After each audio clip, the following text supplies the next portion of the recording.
Lucas checked his watch for what felt like the 100th time, 10:47 p.m. He really needed to get back home. His friend Mark had insisted on one last round of video games, delaying his departure. Now, a late-night drive loomed ahead. The fastest route was the Old Crow Road, a stretch of highway notorious for its isolation and, according to local legends, its share of ghostly encounters. Lucas had always dismissed these stories as folklore, but a shiver ran down his spine nonetheless. He weighed his options. He could stay at Mark's, sleep on the couch, and face the morning traffic. Or he could brave the deserted road and be in his own bed in a couple of hours. The thought of his own soft pillow and the quiet of his apartment tipped the scales. He thanked Mark for the visit, grabbed his keys, and headed out into the cool night air. "Be careful on Crow Road," Mark called after him, a hint of seriousness in his voice. Lucas just waved, offering a weak smile. He was determined not to let some old wives' tales get to him. He had a long drive ahead, and he just wanted to get home. The cool night air quickly turned frigid as Lucas left the city limits behind and entered the winding path of Crow Road. The asphalt stretched out before him, illuminated only by his headlights, cutting through the dense darkness that swallowed the surrounding woods. The trees stood like silent sentinels, their branches reaching out like skeletal fingers against the inky sky. The moon, hidden behind a thick veil of clouds, offered no respite from the gloom. A sense of unease settled over Lucas. The radio, usually a reliable companion on long drives, struggled to find a signal, jumping between static and snippets of distorted music. He tried several stations, but the result was the same. Finally, he gave up and turned it off, the silence amplifying the feeling of isolation. The only sound was the hum of the engine and the rhythmic whoosh of the tires on the pavement. As he drove deeper into the wilderness, the stories he'd heard about Crow Road began to creep into his mind. Tales of phantom hitchhikers, ghostly cars, and unexplained accidents echoed in his thoughts. He tried to rationalize them, telling himself they were just stories told to scare teenagers. But the oppressive silence and the desolate landscape made it hard to shake off the feeling that he was being watched. A sudden rustling in the trees beside the road made him jump. He gripped the steering wheel tighter, his heart pounding in his chest. It was probably just an animal, he told himself, but the thought did little to calm his nerves. The journey had just begun, and already a sense of dread was taking hold. The rustling in the trees faded, leaving Lucas in the oppressive silence once more. He breathed a sigh of relief, trying to shake off the lingering tension.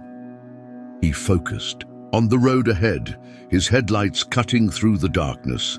Then, in the distance, he saw it. A figure standing by the side of the road, partially obscured by the shadows.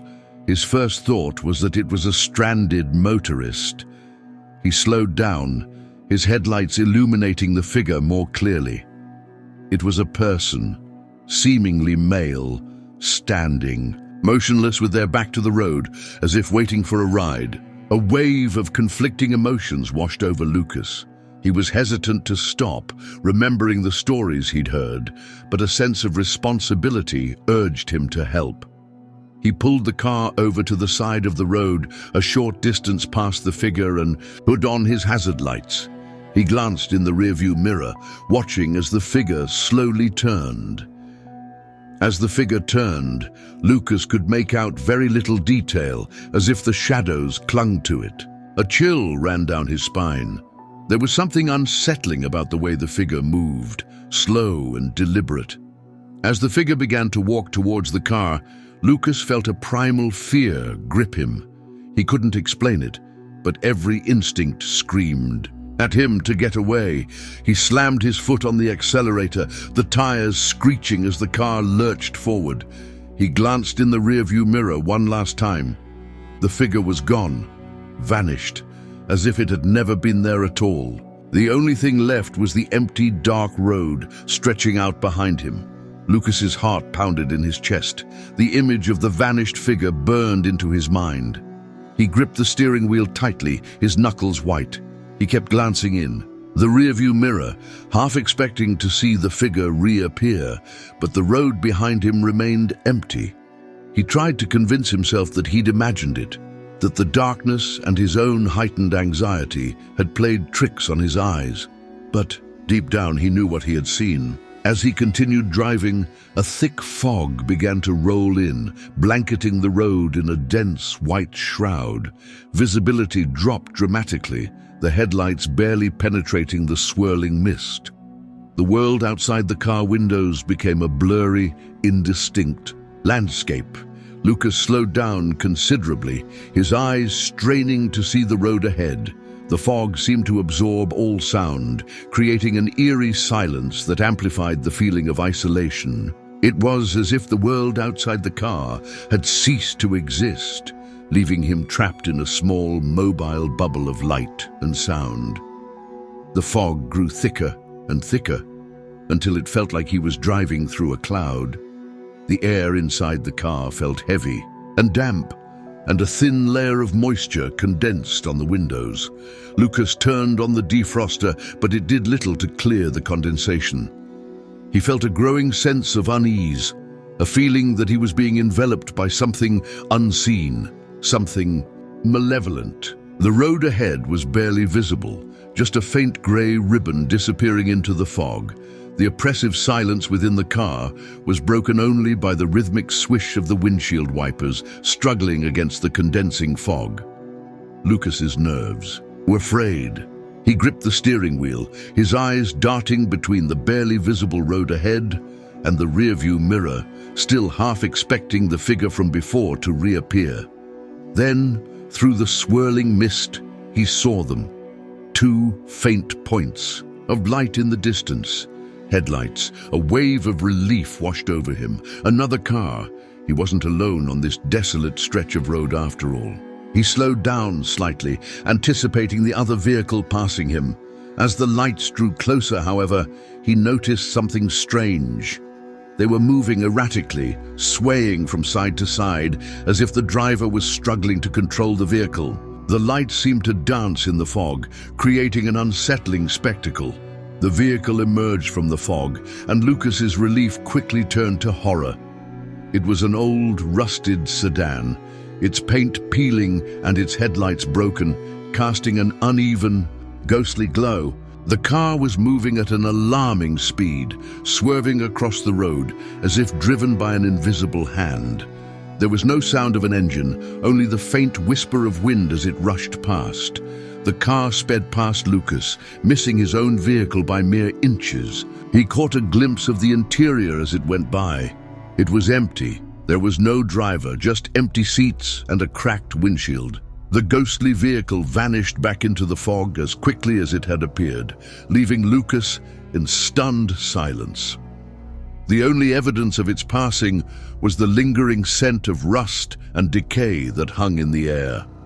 The chilling encounter with the phantom car left Lucas shaken to his core. He could barely breathe, his heart pounding against his ribs.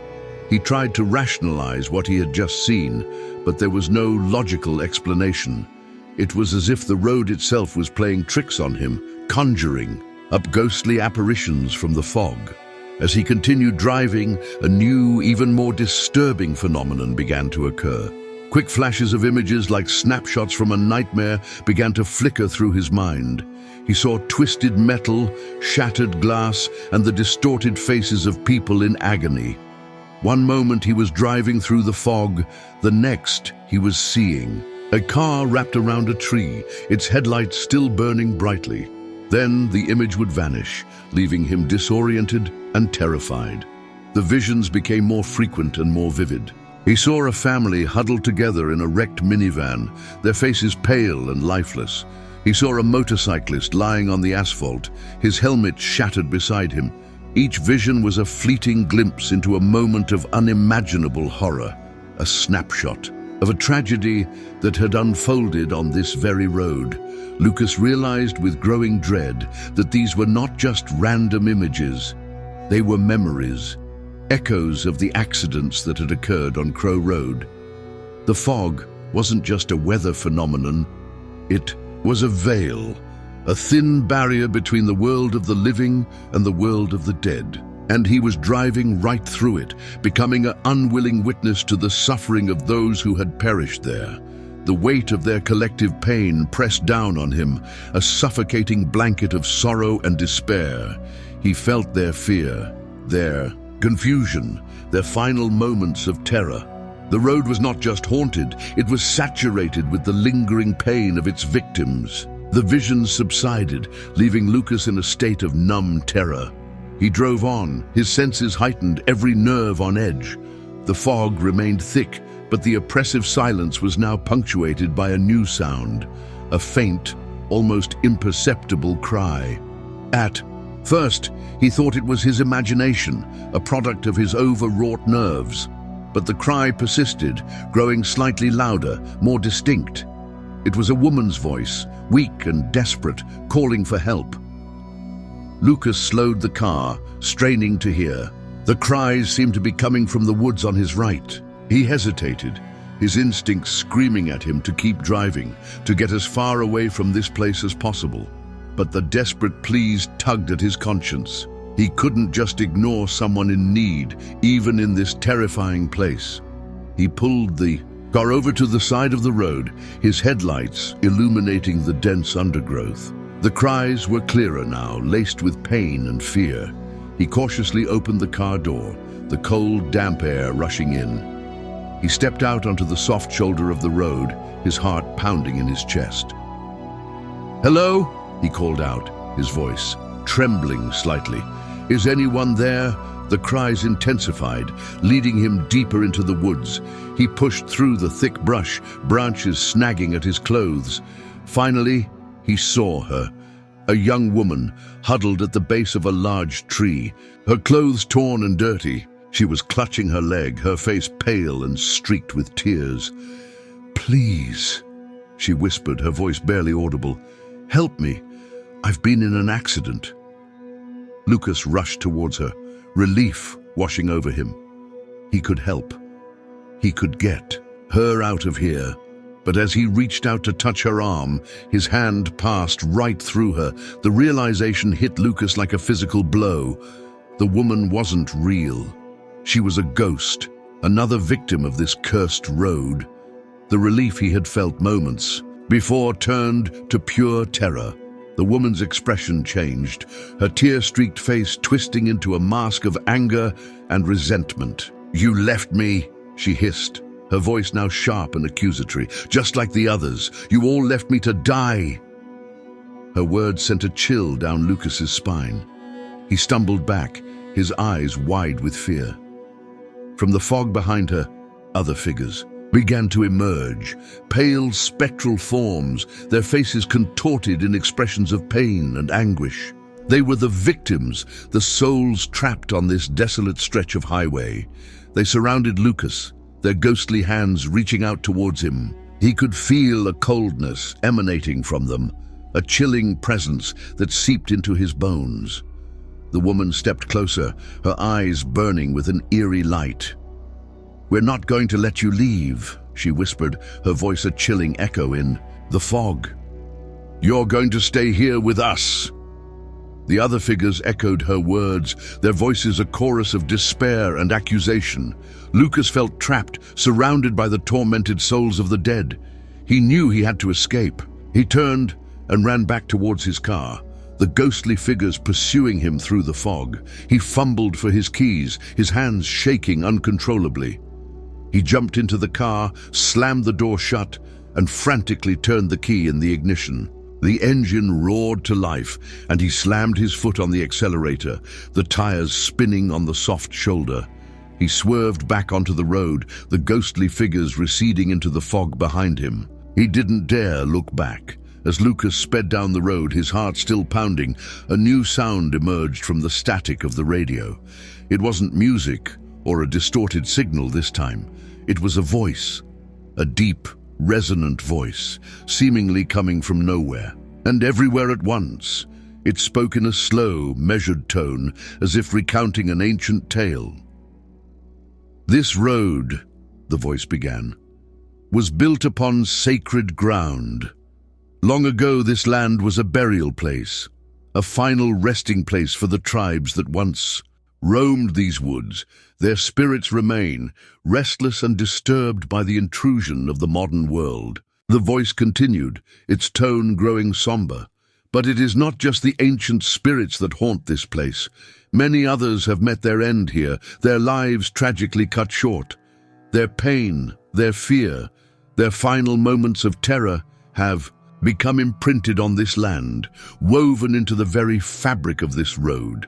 The voice then focused on a specific event, a tragedy that seemed to resonate with particular force. Years ago, the voice whispered, a school bus filled with children lost control on this very stretch of road. There were no survivors. The image of a mangled yellow bus flashed through Lucas's mind, a horrifying vision of twisted metal and shattered glass. The voice concluded, its tone heavy with sorrow.